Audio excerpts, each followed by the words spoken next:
All right, good morning again. So we're going to begin with, let's say, one kapitel Tehillim. And again, I thank you for being here. These have been difficult days for OUisrael, and last night was another facet of a war, or as the war expands to some degree. So certainly it's something that we're concerned about, and there are two things, or there are many things that can be done. One is tefillah, so we'll do that. We'll take a moment, and our learning this morning also should be for the sake of our soldiers and the hostages and all that are in harm's way. And we ask Hashem for protection and for security and for peace. So we begin, and you can... Thank you, my pleasure. And so we can say it together. Shir hamalos b'mamakim kirasicha Adonai. Adonai shema v'koli tiena aznecha kashuvos lekol tachanunai. Im avonos tishmarya Adonai mi yamod. Ki imcha haslicha leman tivarei. Ki visi Adonai kivsa nafshi v'lidvaro hochalti. Nafshi l'Adonai mishomrim laboker shomrim laboker. Yachel Yisrael el Adonai ki im Adonai hachesed v'harbe imo fidus v'hu yivdeh es Yisrael mikol avonosav. Okay, so we're going to begin our learning. The learning this morning is with Pesach in mind and with the Seder in mind, and we're just over a week away from Pesach, from the night of the Seder. So that is something that I'd like to give special focus to as we'll learn together. And I was teaching a group of young people this past week and doing a class about the Pesach Seder. And at the end of the class, one of the students raised their hand and they asked, I thought, a very, very important question. And that is, what is the message this year in particular at our Seder? What should we be thinking about? What is it that we should be sharing at our Seder this year? The Seder is different from all other Seder nights. So I think it is something that OUisrael is thinking about. I know that there was a tefillah, we had it in the Torah Tidbits this past week, a tefillah that was written by the chief rabbi, Rabbi Eliyahu, which he suggested reciting at the Seder, at the section of Shafo Chamascha, and Rav Yosef Tzvi Rimon. Also, I saw he's one of the leading figures in the religious Zionist community. They also wrote a tefillah, so that's certainly appropriate to incorporate that, to include that in our Seder this year. I think there are a number of appropriate places, but certainly what comes to mind is Shafo Chamascha, as we're opening the door for Eliyahu Hanavi, as we're praying for God's protection, and that those that are trying to annihilate us, that God should annihilate them. So that is something that we can think about in the Seder. But I'd like to highlight a message that I think is also a very, very beautiful one, an important one at this time, and something to think about Seder night. And this is something that really comes out of the world of Rav Kook, Rav Avram Yitzchak Cohen Kook, the first chief rabbi of Israel, or really of Palestine. He dies in 1935. And there is a term that he uses. One is Atchalta de GEULA.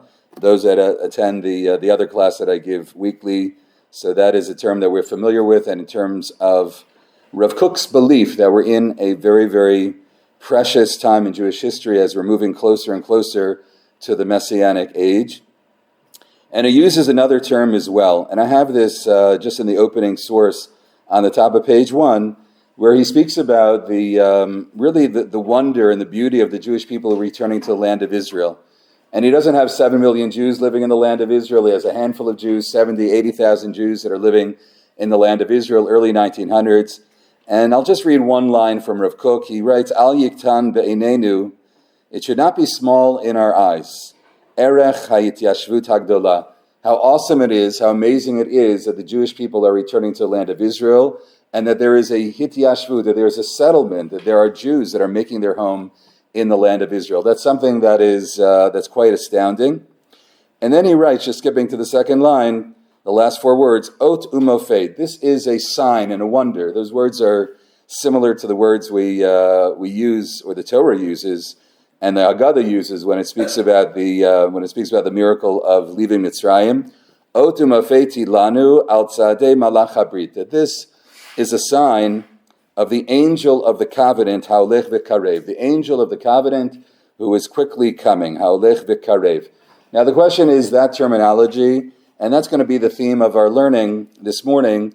And it's one of the most beautiful parts of the Seder, one of the most memorable parts of the Seder, and that is as we open the door for Eliyahu HaNavi. And the question is, what is the significance of that? What is the meaning of that? And I would also ask the question in terms of its meaning, especially at this time, at a time that the Jewish people are in the midst of a war, of a battle. Okay, so where does that term come from? Where is that term, and what does it mean, Malach HaBrit? And I was actually at a bris milah yesterday, very beautiful. That on the chair they sometimes will have a chair that is used for a bris milah. Some shuls will have that, and on that chair it said Zeh Kisei Shel Eliyahu Hanavi, that this is the chair of Elijah the prophet.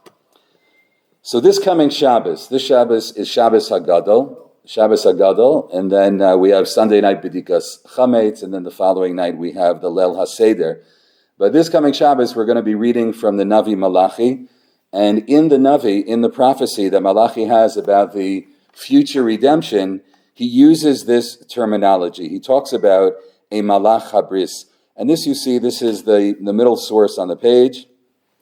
Hineni sholeach malachi ufina derech lefanai upitom yavo el hechalo hadon asher atem mevakshim umalach habrit. I have it underlined. Asher atem chafetzim hineva Amar Hashem Tzevakot. So there's going to be a Malach HaBrit, there's going to be an angel of the covenant who is going to come, and that's going to be the part of the process of the redemption. And then we have also, towards the very end of the Haftorah, these are words that many of us are familiar with. We say, Hine Anochi Sholeach Lachem Es Eliyahu Hanavi Lifnei Eliyahu Hanavi Lifnei Bo Yom Hashem Hagadol Vanara. Before the great day, before the Messianic day, that there's going to be Eliyahu Hanavi who's going to precede, who's going to usher in the Messianic day. That's what Malachi, that's what the prophet tells us, the Navi tells us. And what will happen? V'heshiv levavos al banim v'lev banim al avosam. And there's going to be a kind of reconciliation between the children and the parents. So the question is, what is the meaning of this? And this is the source, by the way, of the idea of Eliyahu HaNavi, that we're first opening the door for Eliyahu HaNavi. We can ask the question, why open the door for Eliyahu HaNavi? Why not open the door for the Mashiach ben David? Why do we first need to invite Eliyahu HaNavi in before the Mashiach? So we'll try to answer that question. And I guess the beginning of the answer is that that's what the Navi says. That the Navi says that first Eliyahu HaNavi is going to precede the coming of the Mashiach. So I want to think about a couple of other times where we speak about Eliyahu HaNavi. He does appear in other places in our literature, and also in terms of our ritual as well, in terms of the way that we celebrate that we have Eliyahu HaNavi. So again, at a bris, we invite Eliyahu HaNavi to come to the bris, and we also have every Motzei Shabbos the idea of Eliyahu HaNavi. And many people have the minhag of singing Eliyahu HaNavi. Actually, Rav Kook actually writes his own poem, which is about Eliyahu HaNavi, that he would recite at the end of Shabbos as well. So what is that idea of Eliyahu HaNavi at the end of Shabbos? And again, we have Eliyahu HaNavi, the story of Eliyahu HaNavi, that's going to take center stage in the night of the Seder as well. So how do we bring this all together? What's the meaning of Eliyahu HaNavi's appearance, and that we're praying for his arrival? So let's look at the following. And here I want to share with you a few words, and very beautiful words. I try my best whenever I'm teaching Rav Kook that we should all see the words of Rav Kook together, not to rely on what I have to say, and also just to appreciate the writing of Rav Kook. So this is a piece from the Siddur of Rav Kook. Rav Kook has a beautiful commentary on the Siddur. He wrote part of it for the Siddur. His son, Tzvi Yehuda Kook, added some passages as well from his other writings, and they compiled a beautiful parish on the Siddur. So this is found in the Siddur at the end of Shabbos, Havdalah time, and we have the singing of Eliyahu HaNavi, and he describes the meaning of that. What is the meaning of Eliyahu HaNavi at the end of Shabbos? So he writes the following, and we'll share together these few lines. So this is the bottom of the page. This is page 1. Eliyahu Hanavi. Eliyahu Yoshev B'chol Motzei Shabbos Kodesh. Eliyahu Hanavi sits at the end of every Shabbos. Tachas Eitz HaChayim. He sits underneath the tree of life. V'kosev Zechuyosehem Shel Yisrael. And he writes the merit of the Jewish people. So this is a very Kabbalistic, a very mystical and spiritual idea. I believe it's based on the Zohar. But here we have this idea that what is Eliyahu Hanavi doing, and why do we invite Eliyahu Hanavi? What is his place on Motzei Shabbos? Because after Shabbos, Eliyahu Hanavi sits and he writes down all of the merits, all of the good qualities of the Jewish people. Al kain ra'ui l'chol mi sheyesh lo shayachut shel shuka l'razei Torah.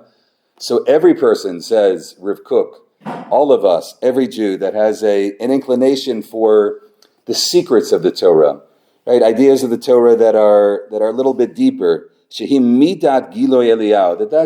That's the idea, or that's the message of an appearance of Eliyahu. Be'ezeh dargan, any level that you're on.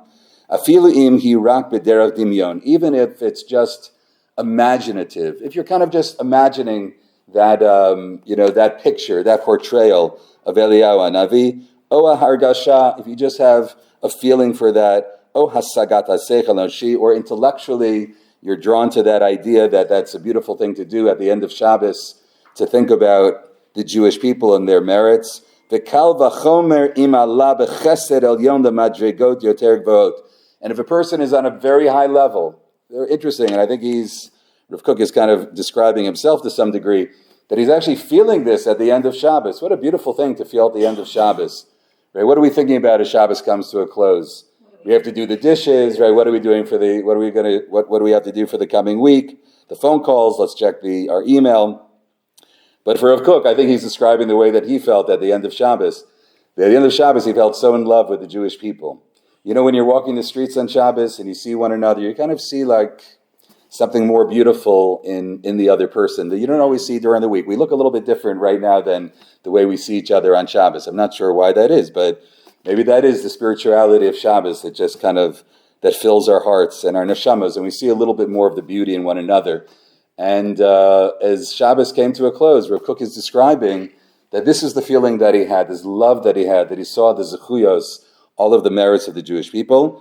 Shebechol Motzei Shabbos Kodesh, writes Rav Kook, Shebechol Motzei Shabbos Kodesh, he writes, Yaseh gam hu kemasav shel Eliyahu. This should be what every Jew does at the end of Shabbos. As we're coming to the end of Shabbos to think about the beauty of Am Yisrael, of every Jew, V'yasog b'zechuyosem shel Yisrael, v'yakir b'akara sichlit, and every Jew should recognize u'b'hasaga b'ira, in a clear understanding, u'brura et kedushat Yisrael. Every Jew should know the holiness of the Jewish people, v'ikrat malato, and how precious is the ma'ala, is the ascent or the level of every Jew. V'yidabek atzmo, and a person should feel even closer, a dibuk b'chlalut am kadosh. We should feel even closer to the Jewish people. Am Hashem uskulat nachlato she'ein kates v'tachlito va'at or kadsho shel kol yachid v'yachid shebahem. There's no end to the light and the beauty of every single Jew. Kol yachid v'yachid shebahem. Shegam ha'reikim b'Yisrael, even those that appear to be reik, who appear to be empty of the Jewish people. Kol ha'olam meshotet alehem. The entire world, the foundation of the entire world rests on such Jews and on the Jewish people. Okay, so you get a sense, you get a feeling for Rav Kook and the love that he had for Am Yisrael, but he's describing Eliyahu Hanavi as that personality who sits under the tree, the Eitz HaChayim, and that's what he does on Motzei Shabbos. I was speaking about the bris and the idea of Eliyahu Hanavi coming to the bris, and why does Eliyahu Hanavi attend every bris? So the Zohar writes the following. The Zohar says that Eliyahu Hanavi in his lifetime, and if you look at the Navi, if you look at the Psukim, and kind of what happens to him and his actions, his behavior, so he's somewhat critical of Am Yisrael throughout his life, and he turns to God at one point, and he says to God, I see that this people, Israel, your people, are not keeping their part of the bargain, that they're not upholding the Torah or the bris, the covenant. And he's critical, and he turns to Hashem, and he says, Hashem, I want you to know that this is, the people are not observing Torah as they should. And according to the Zohar says that Hashem is upset with Eliyahu Hanavi, that he has said a bad word about the Jewish people. And he says Lashon Hara, he says something, that's right, it's a Lashon Hara. Even though he did it, what we call the To'eles, he did it with the right purpose in mind, with the right intent, that he wanted the Jewish people to do teshuvah. But still, Hashem wasn't happy with it. He wasn't happy with the way Eliyahu was talking about the Jewish people. Says the Zohar, and therefore Eliyahu Hanavi needs to attend every bris in the future in order to see, and actually uses the term, it's a punishment to some degree, or maybe a tikkun, that he needs to see that the Jewish people are loyal to the Torah. So at every bris, you have a kisei shel Eliyahu Hanavi. That's what the Moel calls out those words, Zeh kisei shel Eliyahu Hanavi, that Eliyahu Hanavi comes and he has to take a seat at a bris. Why?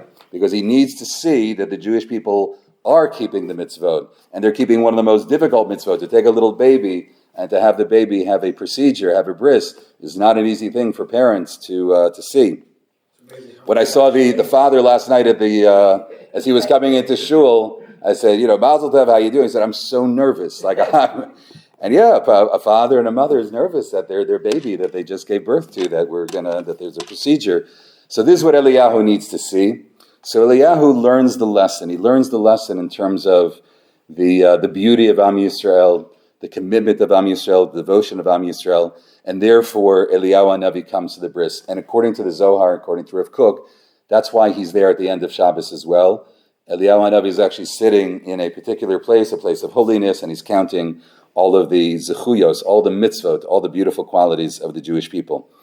So I want to share the following story with you. This is on page 2. And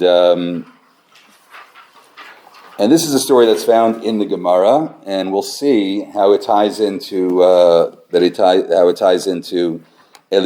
Hanavi. So I want to share this story with you. I think it's worthwhile actually reading it. I'm going to read and translate. And it's not a long story, but it's really quite a striking story. So Maisa Sheba Rabbi Elazar Reb Shimon and Migdal Gador. There's a story which is told. This is in Tanis, Gemara Tanis. It's Chaf Amud Beis 20b, and it tells a story of Rabbi Elazar Reb Shimon. Rabbi Elazar, the son of Rabbi Shimon, who was coming from Migdal Gador, Mi Beit Rabbo. He was coming from his rabbi's house. He was riding on a donkey, and he was riding along the river. And he was full of joy. Why was he full of joy? What do you say? Doesn't really say why he was full of joy, but it sounds like he was full of joy because he had just studied with his rabbi. He was very happy. He just walked out of a shir. It was a great shir. He studied with his rabbi, and he felt uplifted by that. Now here the Gemara says, "V'haita da'ato gasa alav." Now, gas means that he was feeling a little bit proud about himself. Not really necessarily a positive word. That there was maybe even a little bit of arrogance. That he was just with his rabbi, that he just studied Torah, the wisdom that he just acquired. And it says that he was gas mipnei shelamat Torah harbe, because he learned a lot of Torah. Interesting. You don't usually have that combination. In other words, isn't Torah something that you walk away humble from it? But it sounds like from the Gemara, he's not humble from that experience. He's actually a bit, what we would say, full of himself. Gas actually has that connotation, right? So the Torah that he had and that he knew maybe more than others, right? There was a little bit of arrogance. That's what the Gemara says. And now we have the story unfolding. Nizdamen lo adam echad, as he is on his donkey, a certain individual is passing him. Shaya mechuar biyoter. It happens to be this individual was, the Gemara says, mechoar, that he was an exceedingly ugly person. He looked ugly. Amar lo, so this fellow who is walking turns to the rabbi. Shalom alecha Rabbi. He turns to him in a beautiful way. He says, Shalom aleichem Rabbi. V'lo hichzir lo. And the rabbi doesn't respond. Somehow he's like in another place. And again, maybe a little bit of arrogance. Amar lo, but he says the following to him, Reika. He says, Reik, you're empty. It sounds like maybe empty of mitzvot. He kind of sees that this is not a learned person. And again, the language of the Gemara that he's that he looks ugly. And he writes, and the rabbi says, Kama mechoar oto ish, how ugly is this man? Now again, this is a rabbi that's speaking about this individual. Shema kol b'nei ircha mechuarin kemoscha. Is everyone in your city look as ugly as you? Again, it's hard to believe that this is what is unfolding. And the way that I understand it, that he's not necessarily speaking about his physical appearance, that's right, but he senses that this person is an ignorant person, somebody that's not, observant. And somehow after the learning that he does and a little bit of arrogance, he doesn't have patience for such a person. So Amar lo eini yodeh. So the man replies, I don't know if everyone is as ugly as I am. Elalech ve'amor le'uman. Why don't you go to the craftsman Shasani who made me, Kama michoar klize shasita. Let him know how ugly is the vessel that he made. So referring to, he's saying, go to God, go tell God that he made such an ugly being. Kevan sheyada ba'atzmo shechata. At that moment, the rabbi realized that he did something wrong, that he did a great chet, right? Kevan sheyada ba'atzmo shechata. Yarad min hachamor. Quickly, he then jumped off of the donkey. V'nishtateach lefanav. He bows down before him. V'amar lo, and he says, Na'anesi lecha. I've spoken out of turn to you. Mecholi, please forgive me. Amar lo, eini mochel lecha. No, I'm not forgiving you. You offended me. You said something that was so inappropriate. I'm not forgiving you. Ad shetelech luman, until you go to the craftsman, meaning God, Shasani, who made me. Ve'amor lo, kama mechoar klize shasiti. Why don't you go and tell God, and I want you to hear telling God how ugly this being is. Okay, so we have a few more lines in the story. So the rabbi hayam mitayel acharav. So he continues to follow this person, mitayel, like the word tiyul. He's walking after him. He still wants to get forgiveness. He feels bad about what he did. Ad she'egia li'iro, until he reaches the city. Yatsu b'nei yiro likrato. All the people of the city come out, because they hear that the rabbi is now entering, this great rabbi, Rav Elazar, Reb Shimon, is entering the city. V'ayu omrim lo, and they all call out to him, Shalom alecha, Rebbe, Rebbe, Mori, Mori, right? They're all so excited that the rabbi is entering the city. Amar lo, the ugly man said, Mi ata korin Rebbe, Rebbe. Who are you calling out to as Rabbi, Rabbi? Amar lo, they said to him, no, the rabbi is walking behind you, this great rabbi who's entering the city. So Amar lahem, the ugly man said, Im zeh Rebbe, if this is a rabbi, al yirbu kemoso Yisrael, there should not be rabbis like this among the Jewish people. This is not the kind of rabbis that we're proud of. So Amar lo, they said to him, Ibnei ma, why are you saying this? And what happened? Amar lahem, kach v'kach asali. So this ugly person shares with the community what happened. So Amru lo, they said to him, Afa bichein mecholo shadam gadol b'torahu. But you should still, no matter what, why don't you forgive him? So Amar lehem, he said to them, Bishvilchem aredi mochelo. So he says, I will forgive him, uvevad shelo yehei ragil la'asod kein, as long as he does not continue to do this. So in the end, right, the last part of the story is he finally forgives him. But here's sort of the clincher, or the beautiful ending of the story. So the story says, the last few lines of the Gemara, Miyad nichnas Rav Elazar Reb Shimon. So right away as he entered the city, he went to the Beis Medrash, or he went to the shul to give a shir, vidarash, and to give his class. And what did he teach? What was the first lesson that he taught in that shir? Right, he said, Olam yehei adam rach kekaneh v'al yehei kasheh ke'erez. A person should be as soft as a reed and not hard like a cedar. And what does that mean? Meaning you should be compassionate, right? You should be sensitive to others, right? That was my sin. I wasn't sensitive to others. I wasn't sensitive to this person. And look at the last line, a great last line. And therefore, when we write a Sefer Torah, what do we write with? A reed. A kulmos, it says a reed. Lichtobo Sefer Torah, tefillin umezuzos. The way that you write a Sefer Torah is with a reed that is soft, right? A reed not hard like a cedar. So why do I tell you this story? So first of all, it's quite a memorable story, quite a shocking story to some degree. But look at what Rashi says, both Rashi and Tosfot, and it's the very bottom of the page. And usually Rashi and Tosfot disagree with one another. In this case, they both say the same exact thing, and I'm not sure why. There's a Tosfot on the page. If Rashi said it, why Tosfot said it as well, but they both say the same thing. And I'm going to read, look at the bottom of the page. So says Tosfot, b'Masechet Derech Eretz, Mefaresh to Oto Adam, who was that person, that ugly person, who met up with the rabbi, to Oto Adam, Hainu Eliyahu.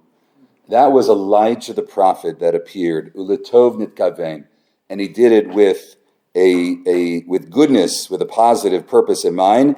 Kidei shelo yargil bid-davar. And look at Rashi. Rashi says, Yesh svarim shekatuv bahen, this was Eliyahu hanavi zachor latov, v'hu nitkaven lehochiach. He was there to teach a lesson, shelo yargil bid-davar, the same language, which means that they should not continue to do this. A rabbi shouldn't do this. We need to learn this lesson. Eliyahu hanavi appeared suddenly, miraculously, as Eliyahu hanavi does every so often, that he comes down from Shemayim. He came down from Shemayim at this moment to teach this lesson to the rabbi and to teach all of us the lesson as well. And what is the lesson of Eliyahu hanavi? Eliyahu hanavi's lesson is that we need to be compassionate. We need to see the good in one another. We need to count the zechuyot. We need to come to the bris milah and to see in a bris milah that a Jew is committed, even if they're not necessarily keeping all the mitzvot, that we're supposed to highlight that, and we're supposed to appreciate every Jew for what they are contributing to Am Yisrael. So let me read one more line, and this is going to kind of bring together the place of Eliyahu hanavi at the Seder as well. Or one more passage that I want to share with you. So this is from the writings of a Talmud of Rav Kook. Rav Kook had very, very special Talmidim, colleagues and Talmidim that gathered around him. One of them, his name was Rabbi Yaakov Moshe Charlap, and he lived here in Yerushalayim. He became the Rosh Hashiva of Merkaz Harav after the passing of Rav Kook. And he has a shul, and today it's still there. It's still used right across from the Wolfson Tower. Wolfson Tower is right in the Shari Chesed, called Beit Zvul. There's a little Beis Medrash, and his chair is still there. You can walk in, you can daven there today. People learn there today. And he wrote a sefer called Meimarom, and students collected a lot of his writings. And there's about 17, 18 volumes of his writings. And I think they're still working on more. And this is from one of the Svarim called Mayanei Yeshua. And it really speaks a lot about redemption. So here he speaks about this idea of Eliyahu hanavi and the purpose of Eliyahu hanavi. So he writes the following. This is on the right side of the page in the Hebrew. Yavo Eliyahu. When Eliyahu hanavi comes, and when we're praying for Eliyahu hanavi to arrive, what are we praying for? V'tafkido. What is the purpose? What is his role? Yel ached et halevavot. That he's going to bring together the hearts. He's going to bring that reconciliation among the Jewish people. V'yavo lidei hakara.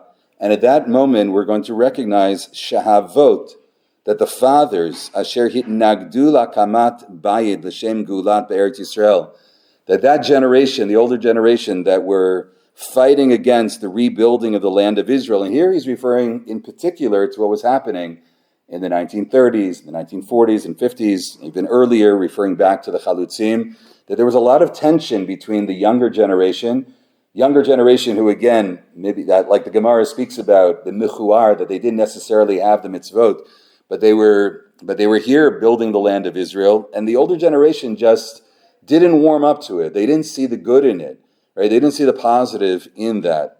And why is it that they were so negative to that generation that were rebuilding the land of Israel? Third line, because they felt ki habanim einam darshim et harkat shecha, because that generation were not interested literally in harkat shecha, the holy mountain, meaning in the holiness of the Jewish people, meaning in mitzvot and Shabbos and kashrus. They weren't interested in building the land in that way. And if they were not going to build the land in that way, we don't want any part of that. And that was the position that they took.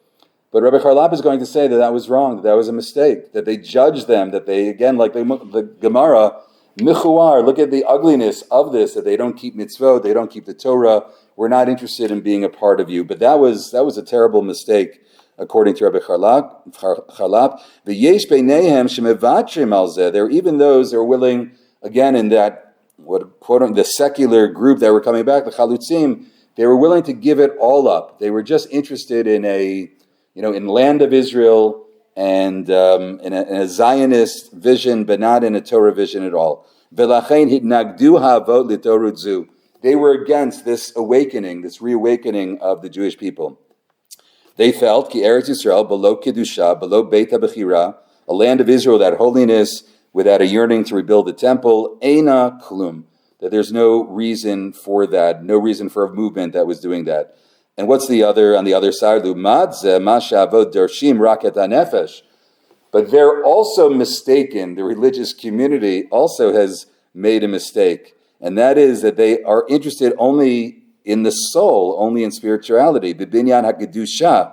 They only want holiness. They're just talking about sitting and learning Torah all day, and kashrus, and Shabbos, and tznius, and those are all the issues on the table for them, and they're not addressing the other issues, the other issues of building the land of Israel. That's also necessary, and it's also holy, and we need an army. We need people that are going to build and create the kibbutzim and going to defend the land of Israel. That's also a terrible mistake.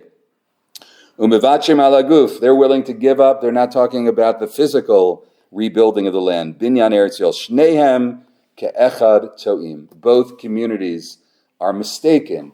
Both communities are missing something, and the key is for each community to see the holiness and to see the contribution of the other community. Ume'avodato shel Eliyahu hanavi. And what is the work?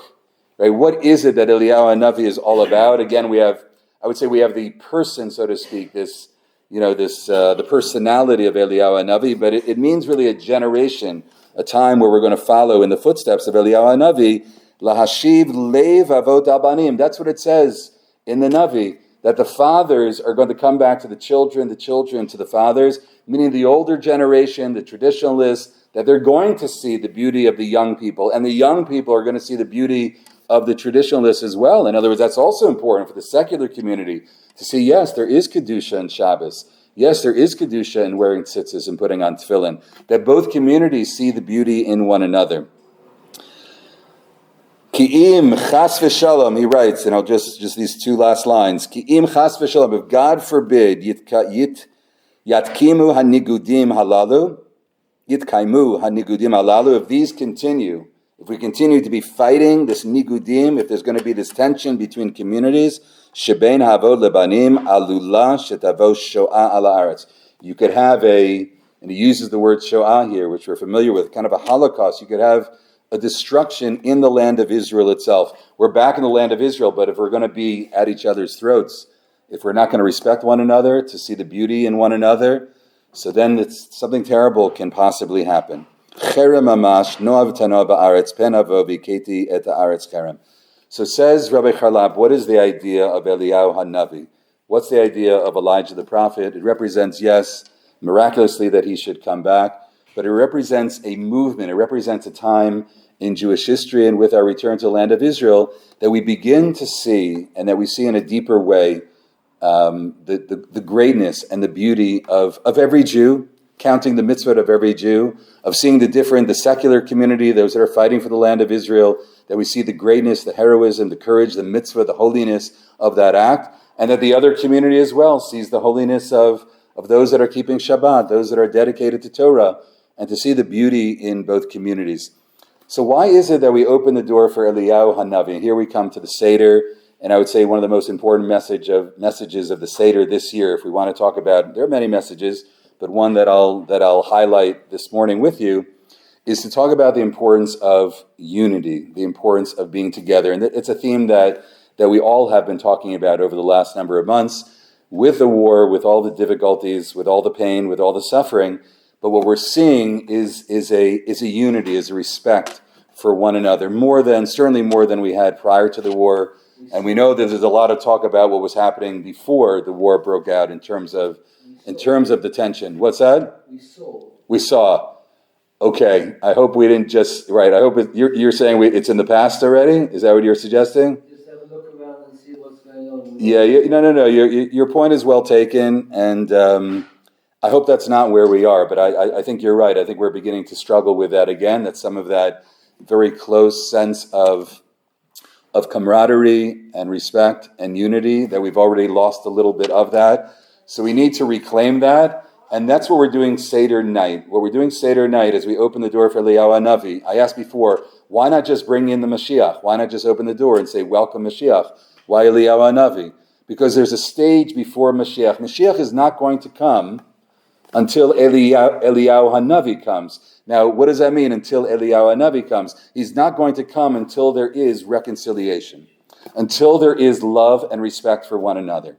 When we have that real sense of love, that deep sense of love for one another, that we feel unified as a people, that we see the best in one another, that we highlight everyone's contribution, what everyone is bringing to the table, when we do that, then that's a doorway, that's an opening for Eliyahu Hanavi.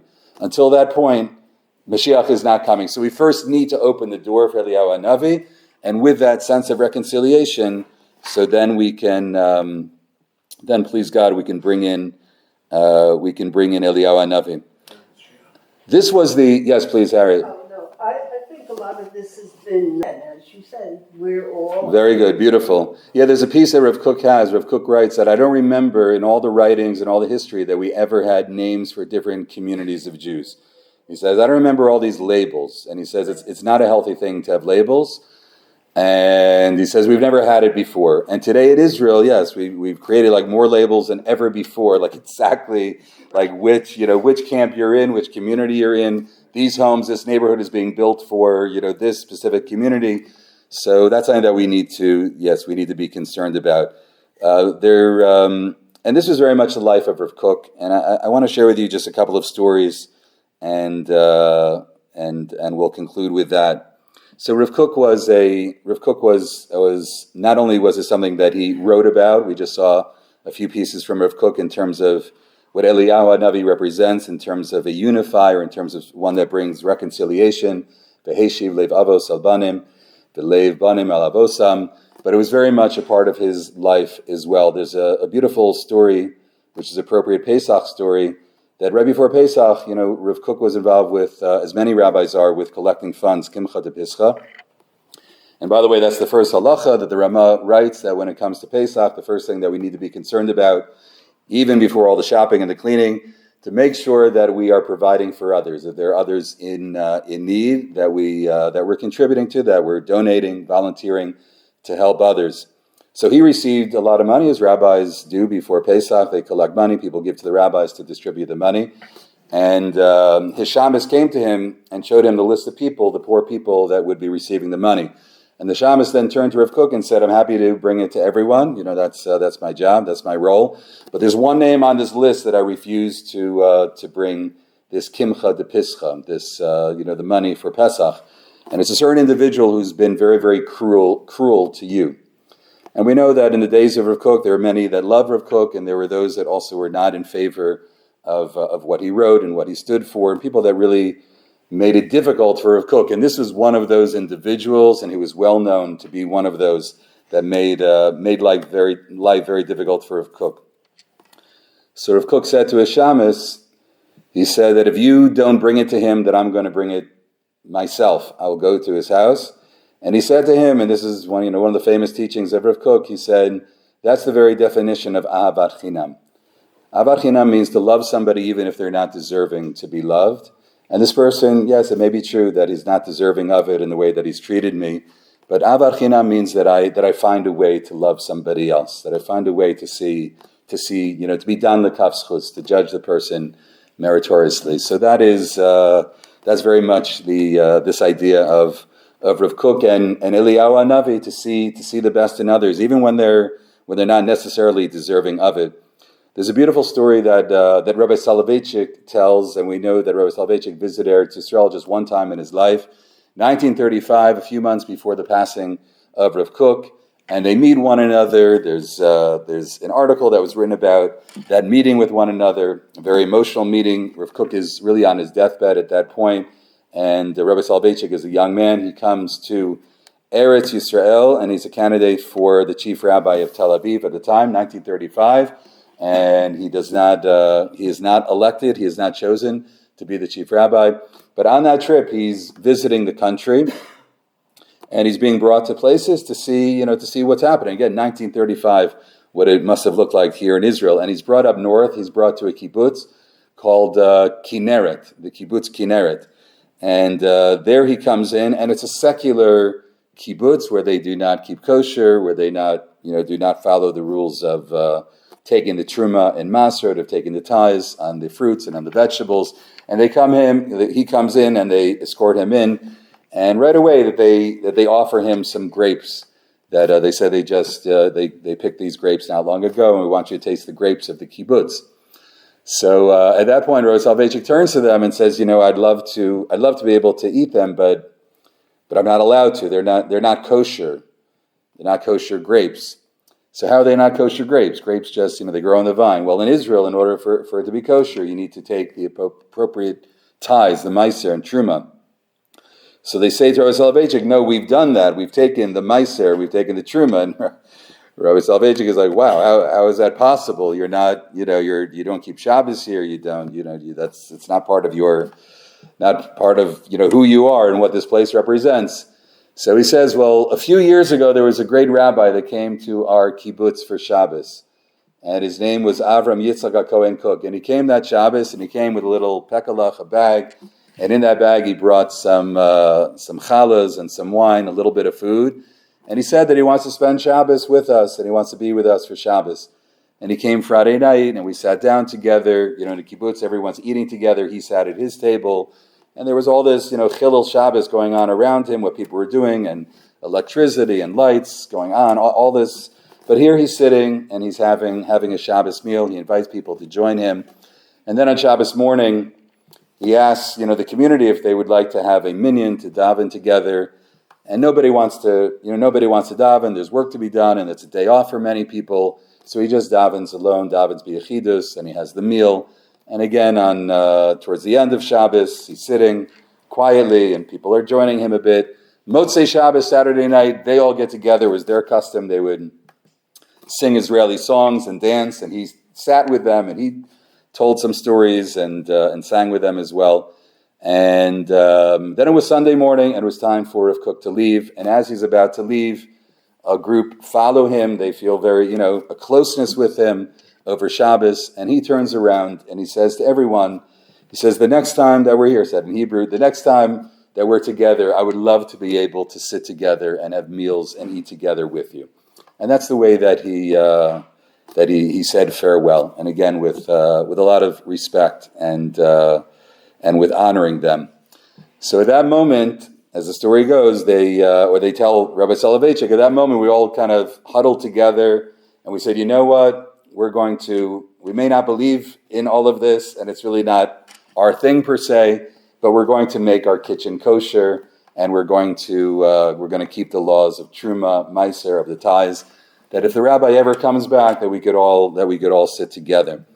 And Rabbi Soloveitchik, he told the story. You can actually hear him if you Google it, Rabbi Soloveitchik, Rav Kook. You can hear Rabbi Soloveitchik tell the story, and he speaks about Rabbi Soloveitchik, about the personality of Rav Kook, that he was a personality that people were just drawn to him, that they could just feel, and without really saying anything. I think Rabbi Soloveitchik makes that point, that he said very little. It wasn't about giving classes, and it wasn't about anything he said. They just felt that they were in the presence of a personality that respected them, and that when he was with them, that they felt he was a person that had great love, that exuded great love for every single Jew.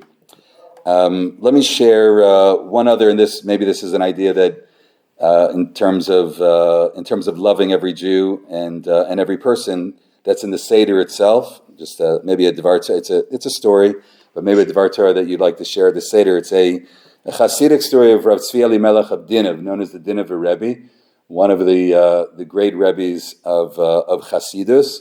And it was his custom that before he would sit down to his Seder, that he would first kind of check on everyone in the community to make sure that everybody was ready for their Seder, that they didn't have any last-minute questions. Very often, right, last minute, people have issues or whatever it may be, halachic questions, the matzah, whatever issues there may be. And that was his custom, that he would not start a Seder until everybody started their own. So he would make his way around the shtetl, or whatever it was in Dinav, and he would stop by the houses kind of just listening in to see that everybody was okay, and only once he heard that would he go home and begin his Seder. So he makes his way around. He stops at one home. He's listening by the window, and he hears that they're up to the Seder of the Daled Banim, of the 4 sons of the Seder. And he hears that this is the way that the person is beginning that section. Echad Chacham, Echad Rasha, Echad Tam, Echad She'ena Yodei Lishon. So he thought that was like a little bit an interesting way of reciting that section of the Seder. He goes home to his family. He's now ready to begin his Seder. And he turns to his family members and he said, I just heard the most beautiful tefillah, the most beautiful prayer. You know, this man in shul, he's in shul with me every morning, and when he says the Shema, that's how he says the Shema every morning. Shema Yisrael, Hashem Elokeinu, Hashem Echad, just like that. And what he was doing at his Seder, he was praying that every child at the Seder should know the Echad, should know the one, should know one God. That even the Rasha should know the Tam, She'enu Yodei Lishon. Maybe even the Chacham also should know, should really feel, should believe in a very deep way in the oneness of Hashem. And that's the prayer of Eliyahu Navi, the prayer of opening the door for Elijah the prophet, that every Jew, that all Jews should know Hashem, should be filled with faith, and should be connected with one another. Two last ideas. And I see we have Rabbi Weinreb here, so we'll finish in a timely manner. And I just saw this word this year, which I thought was a beautiful, beautiful idea for the Seder. You'll tell me, Rabbi Weinreb, if you ever heard this. So we have the three matzos at the Seder, and there are different explanations, halachic explanations. I think a famous explanation is that it represents Kohen, Levi, and Yisrael. That it represents, again, all the segments, all the parts of Am Yisrael. So we don't just have 2 like we have on a regular Friday night or Yantif. We have 3 because tonight is all about bringing all of Am Yisrael together. The Lubavitcher Rebbe said that we could also read that as an acronym, Kohen, Levi, Yisrael, which is Kli. Kli, which means a vessel. So what does that mean, a vessel? So this is interesting. Lubavitcher Rebbe says it was his custom and the custom of his Hasidim. What he suggested is to find matzahs that are not flat matzahs, but matzahs that look a bit like a Kli, that look like a bowl, that look like a vessel. Interesting. I never heard that before. I just read it a few days ago. That was his custom at the Seder, not to have flat matzah, but when you're choosing your pieces, I don't know if we get to choose them because we just buy the box, but he got to choose them. So he would choose matzahs that look like a kli. And he said that the night of Seder, the Lubavitcher Rebbe, Rabbi Nachum Mendel Schneerson, Zatzal.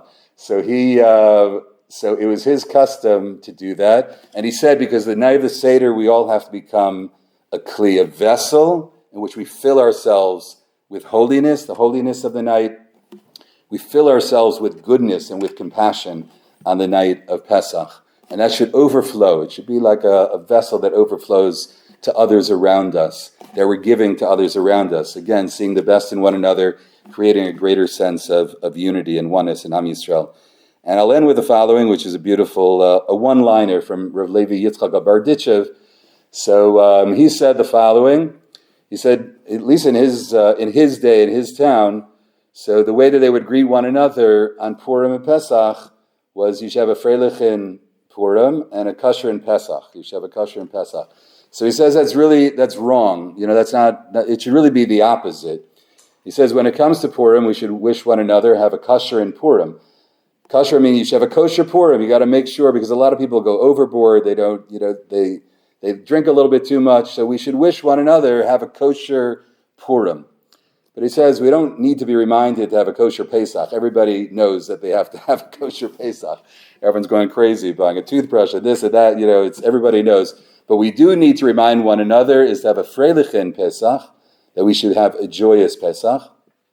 The night of Pesach, the weeks that are leading up to Pesach as well, that these days that we're in, the week before, where things sometimes can get a little bit tense, a little bit anxious.